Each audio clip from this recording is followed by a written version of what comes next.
All right, Barack, it's your turn. You just saw Droop go down, and King Grol is looking a little cocky now.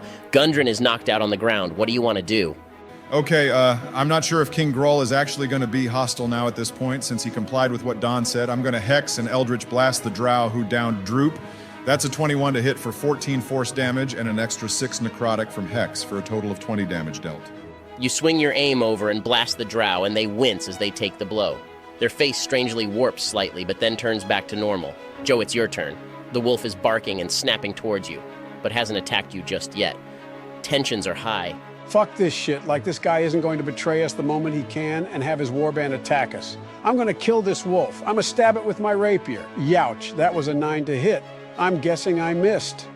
You're a little shaken by the situation. You attempt to take a stab at the wolf, but just completely miss. The experience of you being on the verge of death may have shaken your resolve. The wolf takes its turn and attacks you back. He goes to bite your arm and makes contact, but it's absorbed by your armor. Can my readied action go off at this point? I'm fucking over this asshat. His dog just attacked Joe. Sure, no longer with disadvantage now that Gundren is on the ground. All right, so like I set up, I'm doing a second level chromatic orb, picking fire for my element and letting it loose. God fucking damn it. I rolled an 8 to hit. I'm going to spend 2 sorcery points to do a seeking spell so I can redo the attack roll.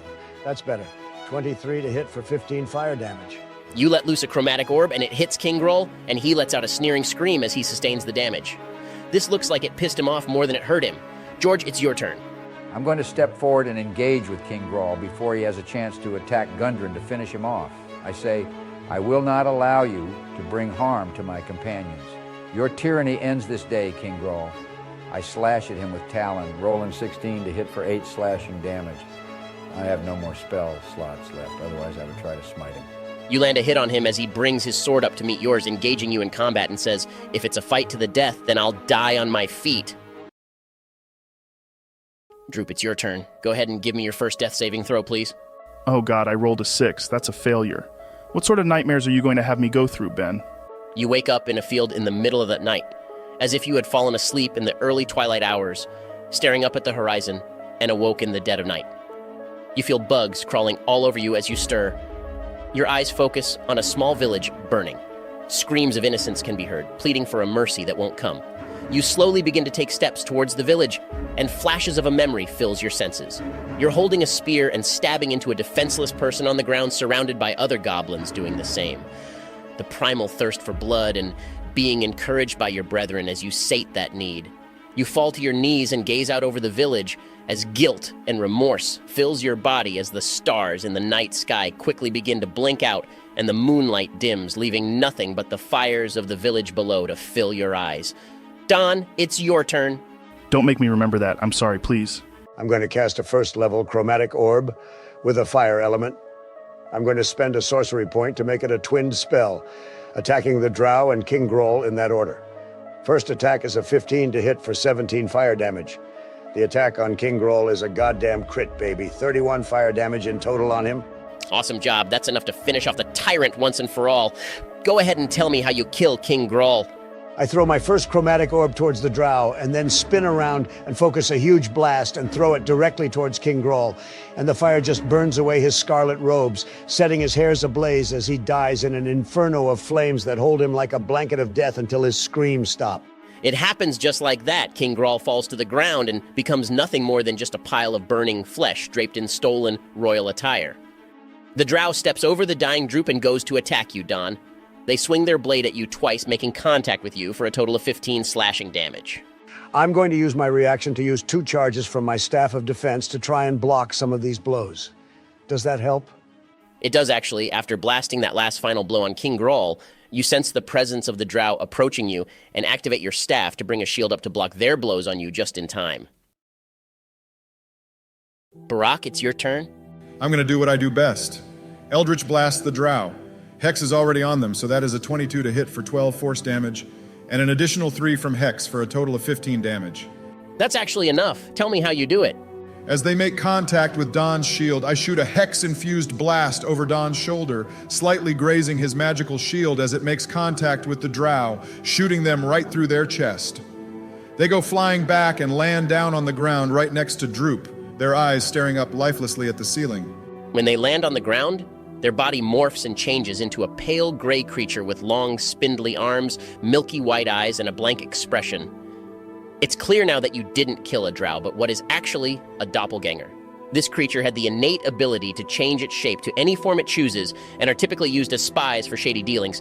But now it is nothing but slowly decaying flesh. Joe, it is now your turn. The now masterless wolf is snarling at you, intent on making you its next meal. I'm going to try and take this thing out. That's a 24 to hit for 11 piercing damage with an additional 7 from sneak attack for a total of 18 damage. That's enough. Want to say how you do it? Not really. I don't like the idea of hurting a little doggo. There are no bad doggos, only bad owners. Fair enough. All adversaries have been slain in this room. King Grol is no more, and Gundren is unconscious on the ground. Droop is also on the ground dying from his wounds. He has not been stabilized and is still rolling death saves. I'm pretty sure I would be next on the track. I'm going to kneel down and use my lay on hands on my little buddy to heal him for 8 hit points. I'm going to keep a couple points left just in case I need to stabilize someone. Droop, as the stars and moon dim and the only light you see is the burning village below, you feel a force on you begin to drag you towards that village. You struggle against it, refusing to attack the innocents of the village, but you're compelled to. You pull out a scimitar and begin to rush towards the village, screaming at the top of your lungs and filled with bloodlust. Everything about you on the inside struggles against this, as you're forced to watch yourself charge to attack the village. Then suddenly you're jolted awake and see George over you, magical energy coming from his healing hands. I burst into tears and latch onto George, crying. Holy shits, that's what's so scary, George. Thanks you for saving me. You are quite welcome, my friend. I thought we might have lost you there for a moment. Glad to see you're doing okay. I'm totally leaving the room to go work on that owlbear pelt more. You guys got this, right? While George is tending to Droop, I'm going to check on Gundren and see how well he's doing. You go up to Gundren and see that he's knocked out cold. You can see that he's breathing and pretty badly beaten up, but for all purposes, he seems all right. It's been a rough time for this dwarf, but you're pretty sure he'll pull through. I want to take a look around the room and check the bodies. Do I find anything interesting? The bodies don't turn up anything of importance. King Grol's scorched remains are impossible to find anything of value on his body, outside of ruined goblin weapons and charred clothing and armor. The doppelganger didn't have much either, a couple of ruined swords and some leather armor.